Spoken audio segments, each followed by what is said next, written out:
बच्चों, आज हम आरोह क्लास 12th हिंदी की बुक जो है आपकी क्लास 12th की, उसका चैप्टर जो महादेवी वर्मा ने लिखा हुआ है भक्तिन, इसके उत्तर देखेंगे। ये महादेवी वर्मा के द्वारा लिखा हुआ पाठ है भक्तिन, है ना। इसके सबसे पहले हम इसके पीछे के जो प्रश्न हैं अभ्यास के, सबसे पहले ये करेंगे। पहला है इसमें, भक्तिन अपना वास्तविक नाम लोगों से क्यों छुपाती थी?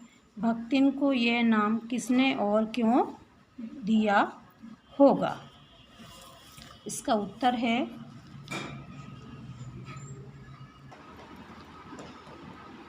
भक्तिन का वास्तविक नाम लक्ष्मीन अर्थात लक्ष्मी था।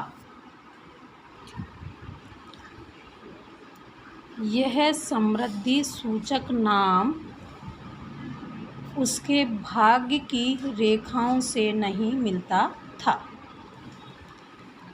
भक्तिन समझदार व बुद्धिमान नारी थी, जो इस नाम को बताकर उपहास का पात्र बनना नहीं चाहती थी।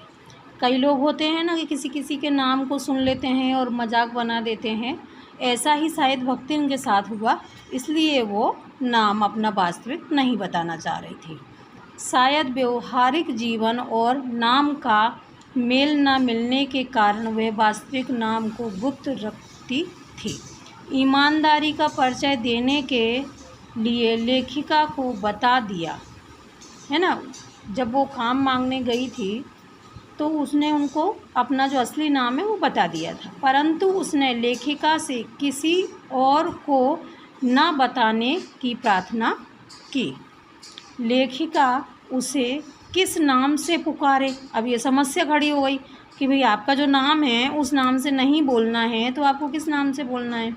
इस समस्या को हल करने के लिए लेखिका ने लक्ष्मी जी की कंठी, माला, घुटी, चांद सा सफ़ेद वस्त्र देख करके, जो पहन करके वो आई थी, उसकी वेशभूषा जो थी, हाव भाव जो थे, उसे देख करके भक्तिन जैसी कवित्वहीन नाम दे दिया था।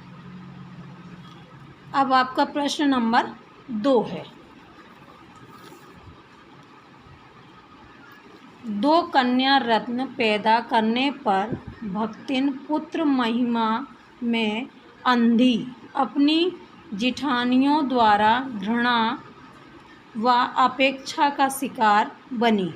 ऐसी घटनाओं से ही अक्सर यह धारणा चलती है कि स्त्री ही स्त्री की दुश्मन होती है। क्या इससे आप सहमत हैं? हमारे समाज में जैसा है, आप अभी बच्चे हैं, थोड़े बड़े होंगे तो आपको समझ में आएगा। चलिए, अभी तो हमको यहाँ जो पाठ है उसको कंप्लीट करना है। उत्तर है इसका, भारतीय हिंदू समाज पितृसत्तात्मक है। पितृसत्तात्मक है मतलब पिता की ही सत्ता, यानी राजनीति चलती है, पिता का ही शासन होता है एक तरीके से, है ना। तो उसको क्या बोलते हैं? पितृसत्तात्मक। जहाँ माँ का अगर वर्चस्व है, माँ की घर में चलती है, यानी बात सुनी जाती है, वहाँ पे मातृसत्तात्मक बोल सकते हैं। लेकिन जो हमारा पूरा हिंदू समाज है, भारतीय समाज है, वो पितृसत्तात्मक है।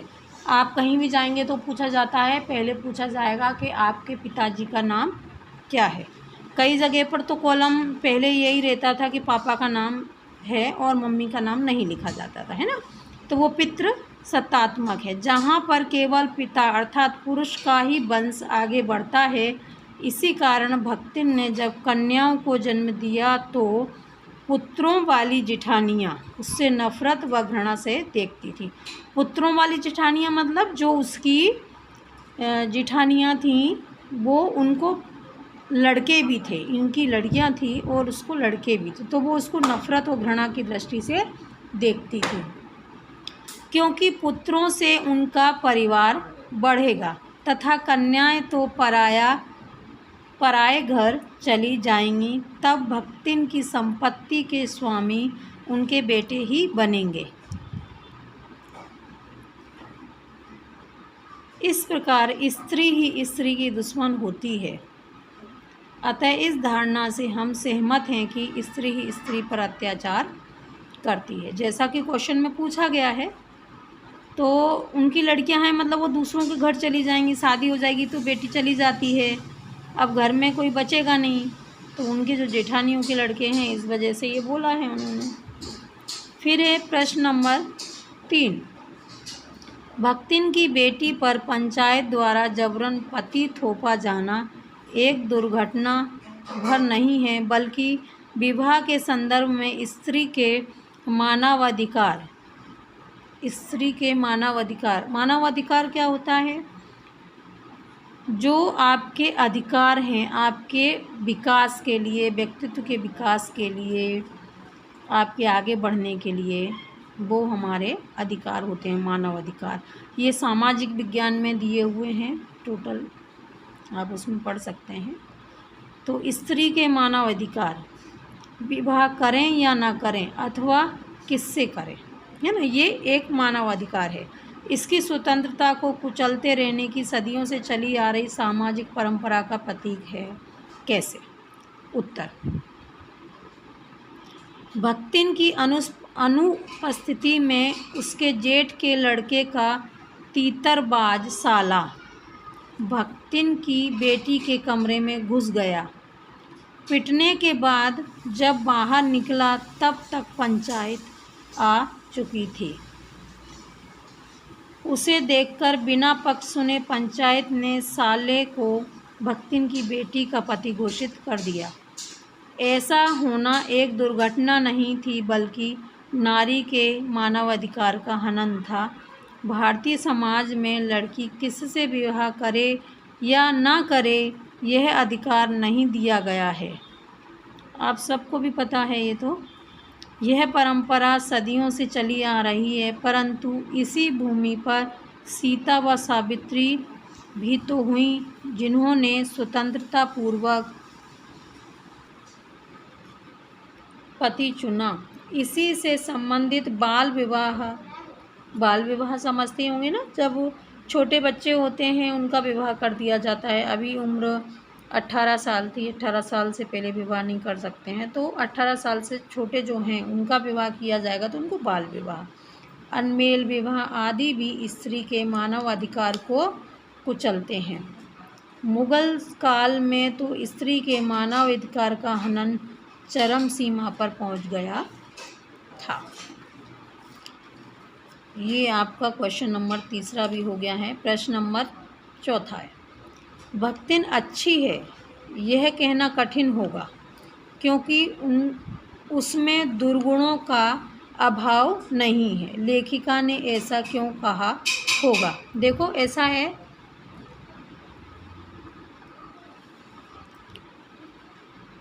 भक्तिन तो क्या दुनिया में कोई भी ऐसा नहीं है कि जिसमें दुर्गुण ना हो, है ना। चलो देखते हैं आगे क्या है। भक्तिन में अनेक गुण थे, जैसे परिश्रमी यानी मेहनत करती थी।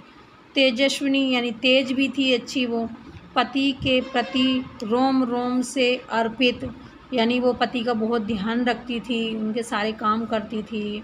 अपनी मालकिन के प्रति समर्पित यानी उनके प्रति भी वो समर्पित थी, जो उनकी मालकिन थी। मालकिन कौन थी भक्तिन की? लेखिका। लेखिका कौन है बताओ जल्दी, इनकी लेखिका बताओ। चलो, कर्मठता आदि, परंतु उनमें दुर्गुणों की भी कमी नहीं थी। लेखिका के इधर उधर पड़े पैसे, रुपए व भंडार घर की किसी मटकी में छिपाकर रख देती। लेखिका को जिस बात पर क्रोध आता तो वह उसे घुमा फिरा कर बताती।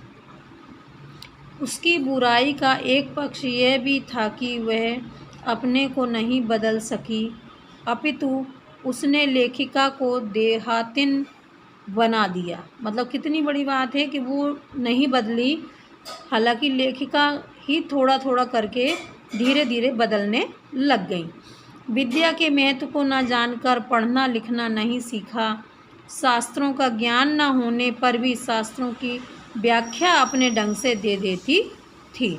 देखो कुछ चीज़ें ऐसी होती हैं बेटा कि आपको हर चीज़ किताब से ही नहीं मिलती है। ज़िंदगी भी बहुत सारे अनुभव ऐसे सिखा देती है कि वो बहुत सारे ज्ञान से भी बड़ा हो जाता है। चलिए हम अब प्रश्न नंबर 5 पढ़ते हैं। भक्तिन द्वारा शस्त्र के प्रश्न को सुविधा से सुलझा लेने का क्या उदाहरण लेखिका ने दिया है? उत्तर, शास्त्र का प्रश्न भी भक्तिन अपनी सुविधा के अनुसार सुलझा लेती थी। लेखिका महादेवी वर्मा को स्त्रियों का सिर घुटाना अच्छा नहीं लगता था। हाँ, स्वाभाविक है भाई, स्त्रियों के सिर पे बाल होते हैं, चोटी होती है तो अच्छा लगता है। अतः उन्होंने भक्तिन को सिर मुड़वाने से रोका तो उसने उत्तर दिया कि शास्त्र में लिखा है। कौतूहलवश लेखिका ने पूछा क्या लिखा है। अब उसने भक्तिन ने जो भी जवाब दिया हो, रोका तो उन्होंने पूछ लिया। कौतूहलवश मतलब एक उत्सुकतावश, जिज्ञासावश, है ना, कौतूहलवश। उसने तुरंत उत्तर दिया, तीरथ गए मुड़ाए सिद्ध। इसके आगे शास्त्र का नाम जानना कठिन था, अतः लेखिका चुप हो गई। कई बार होता है हमारे घर में काम वाली बाइयाँ आती हैं, उनको अगर हम कुछ समझा रहे हैं तो वो नहीं समझती हैं। ये आपका हो गया है प्रश्न 5वां। अब हम प्रश्न नंबर 6। भक्तिन के आ जाने से महादेवी अधिक देहाती कैसे हो गई? चलिए, ये भी खूब रही कि वो उनको ना सुधार सकी, खुद ही देहातन हो गई। देखते हैं। भक्तिन स्वयं को ना बदल कर दूसरों को अपने अनुसार बना लेती है। मकई का रात को बना दलिया, सवेरे मट्ठे से खाना, बाजरे के तिल लगाकर बनाए गए पुए। वाह भाई, बाजरे के पुए तो बड़े ही अच्छे लगते हैं। चलो, ज्वार के भुने गए भुट्टे के हरे दानों की खिचड़ी, सफ़ेद महुए की लपसी आदि लेखिका को अनचाहे खाना पड़ता था। भक्तिन ने लेखिका को अपनी पसंद का भोजन खिलाकर देहाती बना दिया था। इस प्रकार भक्तिन के आ जाने से महादेवी देहाती हो गई। कई बार ऐसा होता है कि भाई हमको उनकी बात माननी पड़ती है, जो हमारे यहाँ काम करने आ रहे हैं, और मानना भी चाहिए। वैसे भक्तिन ने जो खाना लेखिका के लिए बनाया, यानी महादेवी के लिए, वो तो काफ़ी पौष्टिक है आजकल के हिसाब से, है ना। आप लोग भी ये चीज़ें एक एक बार बनवाना और खाना, ठीक है। अब ये आपके ख़त्म हो गए हैं क्वेश्चन नंबर 6 जो थे अभ्यास के। अब मैं आगे आपको ये पाठ के आसपास जो दिया हुआ है क्वेश्चन, अब ये कराऊंगी। आलो आधारी की नायिका और लेखिका बेबी हालदार और भक्तिन के व्यक्तित्व में आप क्या समानता देखते हैं?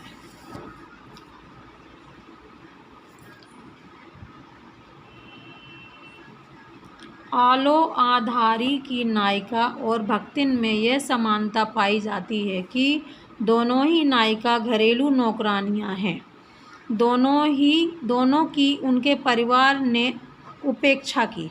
उपेक्षा मतलब एक जो उचित सम्मान मिलना चाहिए वो उनको उनके परिवार में नहीं मिला। जैसे कि ऊपर हम क्वेश्चन में देख चुके हैं कि उसको सिर्फ लड़कियां ही लड़कियां थी, लड़का नहीं थे, तो भक्तिन को भी उपेक्षा का शिकार होना पड़ा। तथा दोनों आत्मसम्मान के साथ अपना जीवन निर्वाह करती हैं। उनके जीवन में अनेक छल प्रपंचों का षड्यंत्र खेला गया, पर वे अपने व्यक्तित्व पर स्थिर रहीं। मतलब परिस्थितियां उनको डिगा नहीं सकी, हिला नहीं सकी। और ऐसा ही होना चाहिए, आप लोगों को भी ऐसे ही रहना है। कभी भी परिस्थितियां किसी के हालात नहीं रोक सकती हैं। अगर अच्छे से याद नहीं किया, परसेंटेज बिगड़ी, तो ये मत बोलना कि नहीं ऐसा हो गया था वैसा हो गया था। अच्छे से पढ़ना है, ठीक है। चलो आगे देखते हैं। प्रश्न नंबर 2। भक्तिन की बेटी के मामले में जिस तरह का फैसला पंचायत ने सुनाया वे आज भी कोई हैरत अंगेज बात नहीं है। हैरत अंगेज बात मतलब कोई आश्चर्य की बात नहीं है, ठीक है। अखबारों व टीवी समाचारों में आने वाली किसी ऐसी ही घटना को भक्तिन के उस प्रसंग के साथ रखकर उस पर चर्चा करें। चलो देखते हैं। सभ्यता की दौड़ में दौड़ते हुए भारत में आज भी विधवा स्त्री के साथ हृदय विदारक व्यवहार किया जाता है। इसी संदर्भ में जब भक्तिन की बेटी के मामले में पंचायत ने जो फैसला दिया वे आज भी हैरत अंगेज बात नहीं है।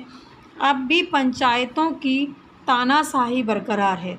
पंचायतें गांव में होती हैं और गांव में ही उनका फैसला सुनाया जाता है। अगर आप शहर में रह रहे हैं तो शहर में पुलिस होती है, थाने होते हैं और न्यायपालिका होती है, वहाँ पर मामला जाता है ना।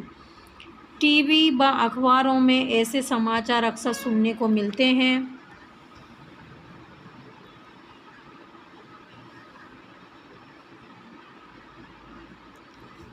प्रेम विवाह को पंचायत अवैध मानती है, उन्हें दंड देती है, कभी कभी तो हत्या भी की जाती है। मध्य युग मुगल काल की बर्बरता आज भी है, जैसे लड़कियों का अपहरण व बेचना। बात सही है, बहुत अत्याचार होते हैं। प्रश्न नंबर 3, 5 वर्ष की वय में ब्याही जाने वाली लड़कियों में सिर्फ भक्तिन ही नहीं है बल्कि आज भी हजारों अभागिनियां हैं। बाल विवाह और उम्र के अनमेलपन वाले विवाह की अपने आसपास हो रही घटनाओं पर दोस्तों के साथ परिचर्चा करें। उत्तर, नारी के प्रति भारत में आज भी अनेक अत्याचार होते हैं। उनमें बाल विवाह मुख्य है।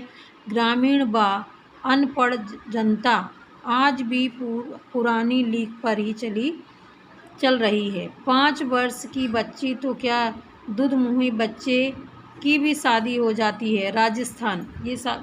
राजस्थान तो नंबर 1 पर आता है बाल विवाह में। मध्य प्रदेश, उत्तर प्रदेश के देहाती इलाकों में ऐसे अधिकतर होता है।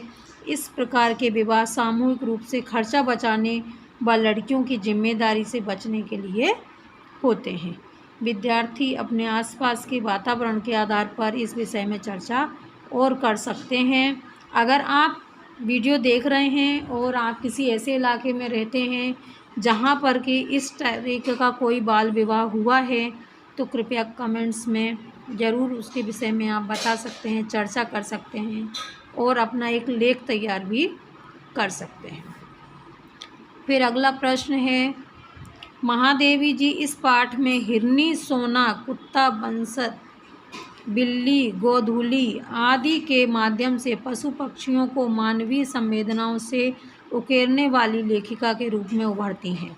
ये महादेवी वर्मा के बारे में बोला गया। उन्होंने अपने घर में और भी कई पशु पक्षी पाल रखे थे तथा उन पर रेखा चित्र भी लिखे हैं। शिक्षक की सहायता से उन्हें ढूंढकर पढ़ें, जो मेरा परिवार नाम से प्रकाशित है। उत्तर, पशु पक्षियों से प्रेम होने के कारण उन्होंने अनेक पशु पक्षी पाल रखे थे, जिनमें सोना नाम की हिरनी थी, वाह, हिरन भी पाल रखा था। बसंत नाम का कुत्ता था। इसी प्रकार बिल्ली, गिलहरी आदि अनेक पशु पक्षी उनके संरक्षण में पल रहे थे। उन पर लेखिका ने रेखा चित्र भी लिखे हैं। इन सब का संकलन मेरा परिवार नाम की एक पुस्तक है, एक किताब है मेरा परिवार, उसमें इनके बारे में आपको मिल जाएगा।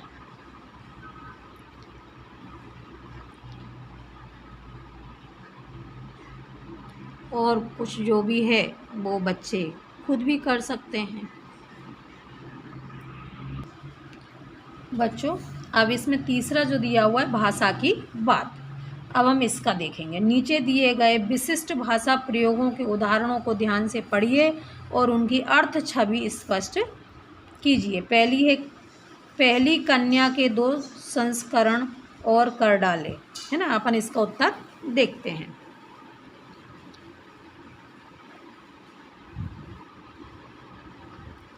इसका उत्तर है, भक्तिन ने अपने पहले एक कन्या को जन्म दिया। पहली कन्या के 2 संस्करण का तात्पर्य था उसने गेहुए रंग और बिटिया जैसे मुख वाली 2 कन्याओं को और जन्म दिया। दूसरा है, खोटे सिक्के की टीकसाल जैसी पत्नी। इसका क्या मतलब है? ऐसी टकसाल जिसमें खोटे सिक्के बनते हों, खोटे सिक्के जो कहीं चलता नहीं है ना, उसको खोटा सिक्का बोला जाता है। वह टकसाल व्यर्थ होती है क्योंकि वह सिक्के मूल्य रहित होते हैं। मूल्य रहित मतलब जब आप किसी को दोगे और कुछ सामान खरीदना चाहोगे तो वो सामान मिलेगा ही नहीं, तो व्यर्थ है वो टकसाल। इसी प्रकार भक्तिन ने 3 कन्याओं को जन्म दिया जिस कारण उसका जीवन व्यर्थ था, ऐसा वो लोग मानते हैं। बाकी कन्याएं नहीं होंगी तो फिर लड़कों का विवाह कैसे होगा? खैर, अपनी अपनी समझ है। जिसकी जिठानियाँ पति के द्वारा भक्तिन को विरक्त करना चाहती थी, वहाँ पर लड़कियों को खोटा सिक्का तथा भक्तिन को टकसाल कहा गया है। जिस प्रकार खोटे सिक्के की टकसाल बेकार होती है, उसी प्रकार भक्तिन का जीवन भी बेकार था। इस प्रकार उसे खोटे सिक्के की टकसाल जैसी पत्नी कहा गया है। बहुत ही बुरी बात है ये।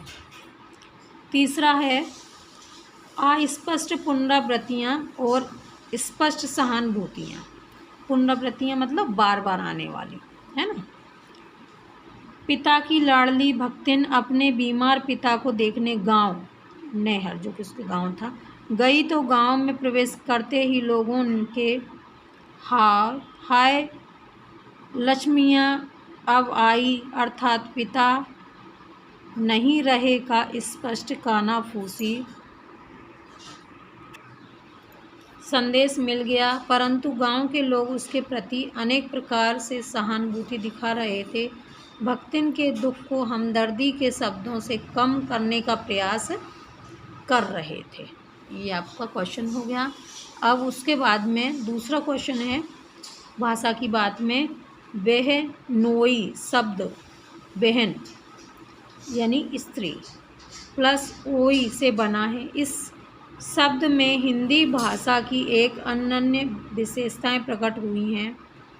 पुल्लिंग शब्दों में कुछ स्त्री प्रत्यय जोड़ने से स्त्रीलिंग शब्द बनाने की एक समान प्रक्रिया कई भाषाओं में दिखती है, पर स्त्रीलिंग शब्द में कुछ पुल्लिंग प्रत्यय जोड़कर पुल्लिंग शब्द बनाने की घटना प्राय अन्य भाषाओं में दिखाई नहीं पड़ती है। यहाँ पुल्लिंग प्रत्यय ओई हिंदी की अपनी विशेषता है। ऐसे कुछ और शब्द और उनमें लगे पुल्लिंग प्रत्ययों को हिंदी अर्थ तथा भाषाओं में खोज करें। जैसे ननद से हो गया ओई प्लस नंदोई। यहाँ ननद स्त्रीलिंग है और इसमें जो पुल्लिंग प्रत्यय ओई जोड़ने पर नंदोई शब्द बन गया है, जिसका अर्थ होता है ननद का पति। अब आपका है प्रश्न नंबर 3। पाठ में आए लोक भाषा के इन संवादों को समझकर इन्हें खड़ी बोली हिंदी में ढालकर प्रस्तुत कीजिए।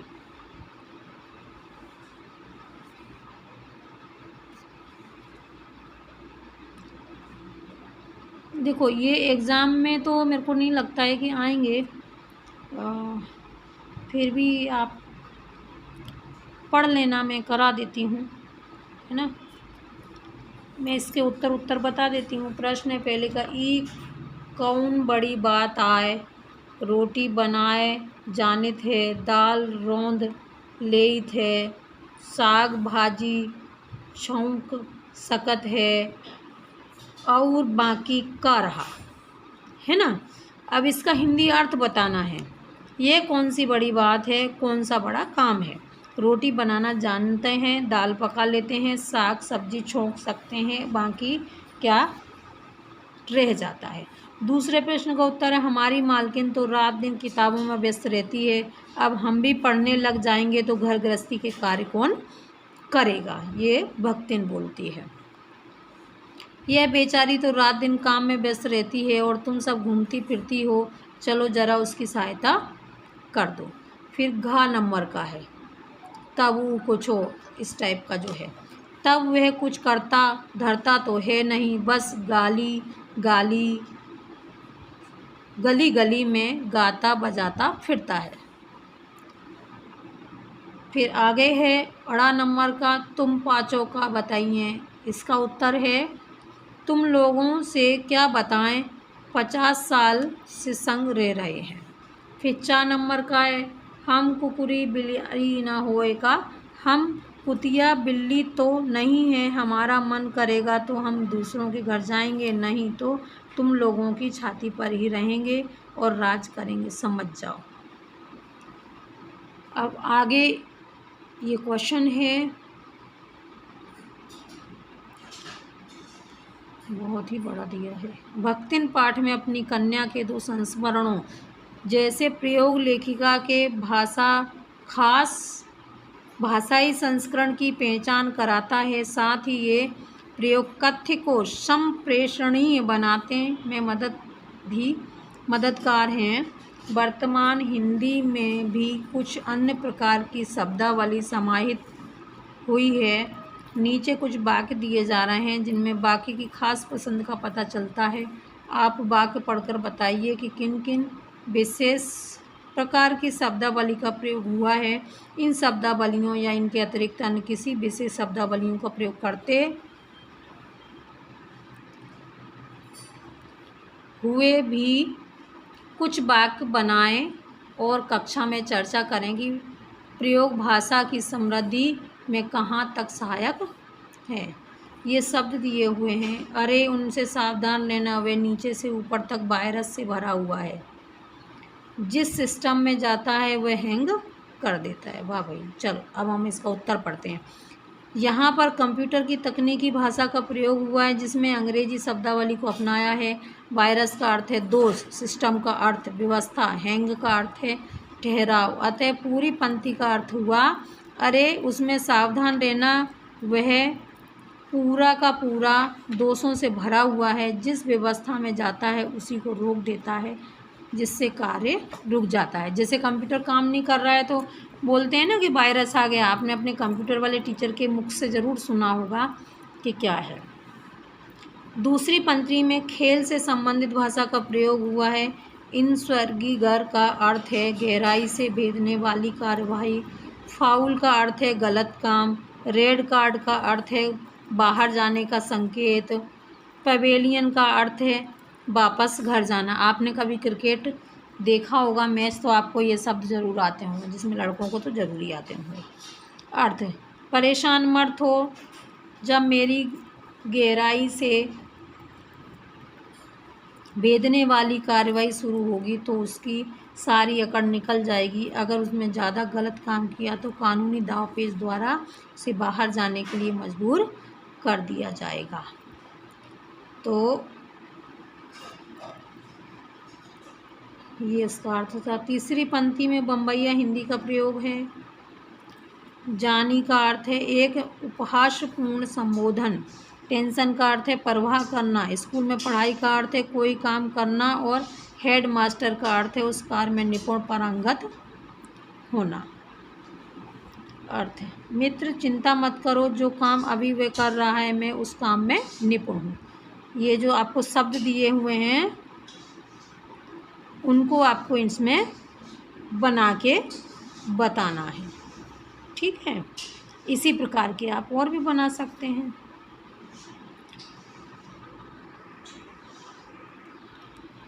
आपके बुक के पूरे मैंने बता दिए हैं, ये वाक्य भी बनाने के बता दिए हैं। अब आपके जो बुक है उसके पीछे के तो क्वेश्चन ख़त्म हो गए हैं।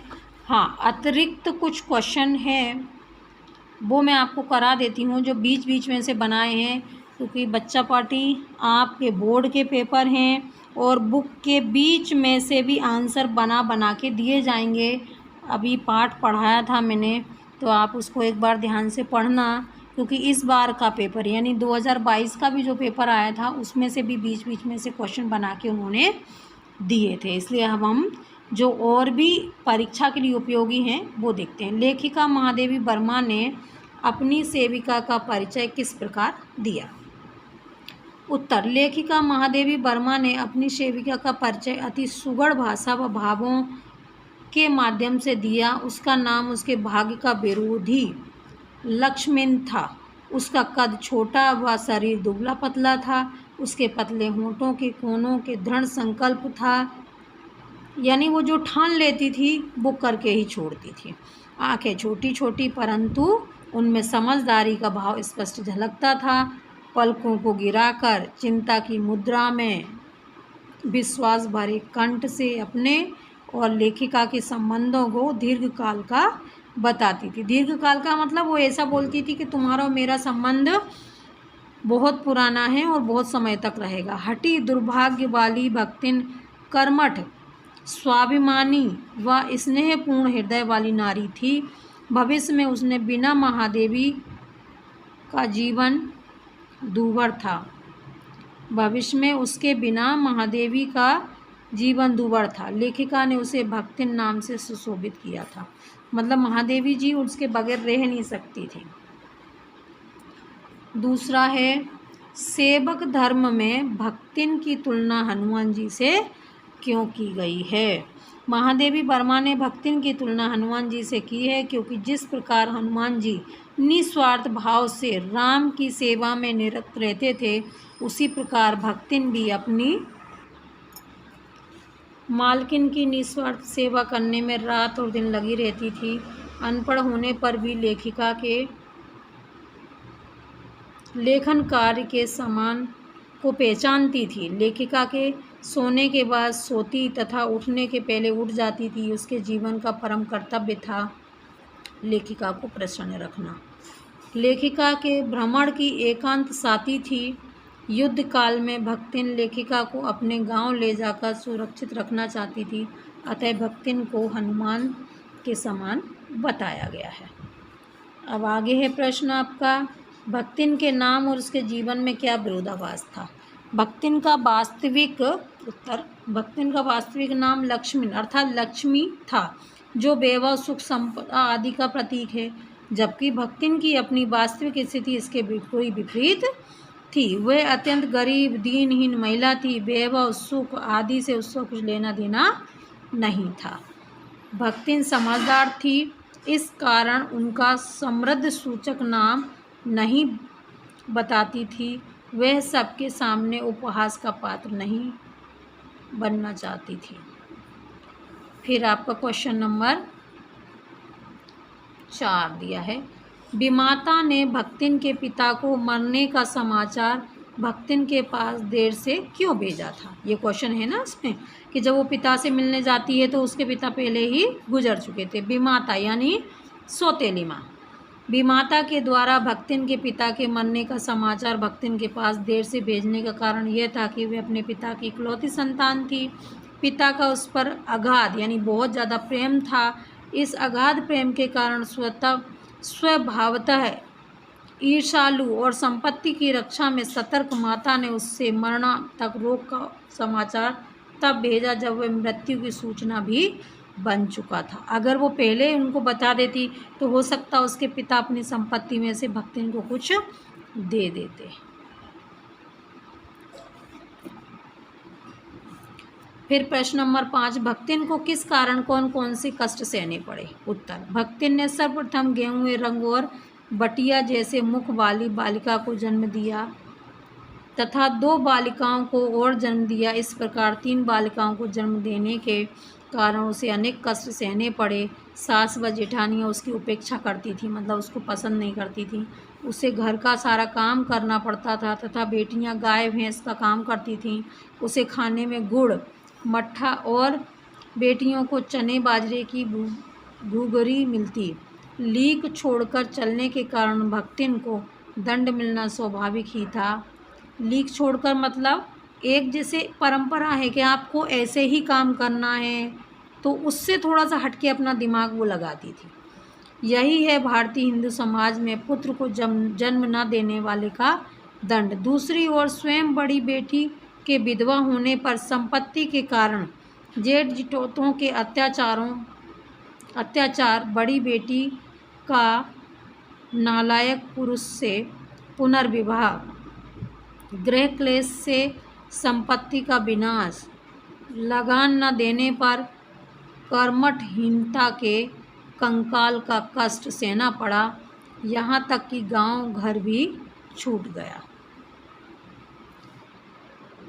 फिर एक क्वेश्चन आगे, खोटे सिक्के की टकसाल जैसी लक्ष्मण अपने पति का प्रेम पाने में पूर्णतः सफल क्यों थी। जेठानियों की चुगली चबाई की परिणामी लक्ष्मण के पति के पत्नी प्रेम को बढ़ाकर ही होती थी। जिठानियाँ धमाधम पीटी जाती, पर उसके पति ने उसे कभी उंगली से भी नहीं छुआ था। मतलब जो उसकी जिठानियाँ थीं, उनके पति उन जिठानियों को मारते थे, लेकिन लक्ष्मण के पति ने उसको कभी भी नहीं मारा, क्योंकि उसका पति बड़े बाप की बड़ी बात वाली बेटी को पहचानता था। इससे अतिरिक्त परिश्रम, तेजस्विनी, पति के प्रति रोम रोम से समर्पित पत्नी को वह बहुत चाहता था। इन्हीं गुणों के कारण लक्ष्मण का पति के प्रेम को पाने में सफल थी। मतलब उसने ईमानदारी रखी तो वो पति की प्यारी थी। फिर क्वेश्चन है आगे, लक्ष्मण के जेठ जिठोटों के मुंह में पानी क्यों भर आता था? लक्ष्मण की संपत्ति को लेने में वे किस प्रकार असफल रहे? उत्तर, जेठ जिठोटों के मुंह में पानी भर आने का कारण था भक्तिन के हरे भरे खेत, मोटी ताजी गाय भैंसें और फलों से लदे पेड़।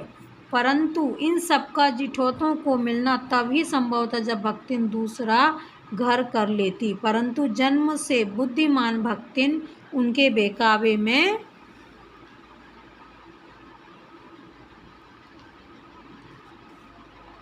नहीं आई। उसने क्रोध में आकर आंगन में पैर पटक पटक कर कहा, हम कुतिया बिल्ली नहीं हैं, जब मन होगा तो जाएंगे, नहीं तो तुम्हारी छाती पर ही रहेंगे और राज भोगेंगे। उसने अपनी जमीन में से सुई की नोक बराबर भी जमीन देने में उदारता नहीं दिखाई, अर्थात उनको नहीं दी। फिर एक प्रश्न आगे और बनता है, तीतरबाज युवक कौन था? वह निमंत्रण पाकर भीतर गया और युवती उसके मुख पर अपनी 5 उंगलियों के उभार में इस निमंत्रण के अक्षर पढ़ने का अनुरोध करती थी। आशय का भाव स्पष्ट कीजिए, ये बुक में से लिया है। माँ की अनुपस्थिति में तीतरबाज युवक ने बेटी की कोठरी में घुसकर अंदर से कुंडी लगा दी।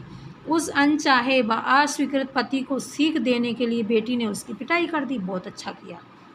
तथा गाल में 5 उंगलियों के निशान जड़े तथा कुंडी खोलकर बाहर आकर पंचायत को अपनी सच्चाई पढ़ने के लिए कहा कि ये 5 उंगलियों के निशान निमंत्रण देने का प्रमाण दे रहे हैं।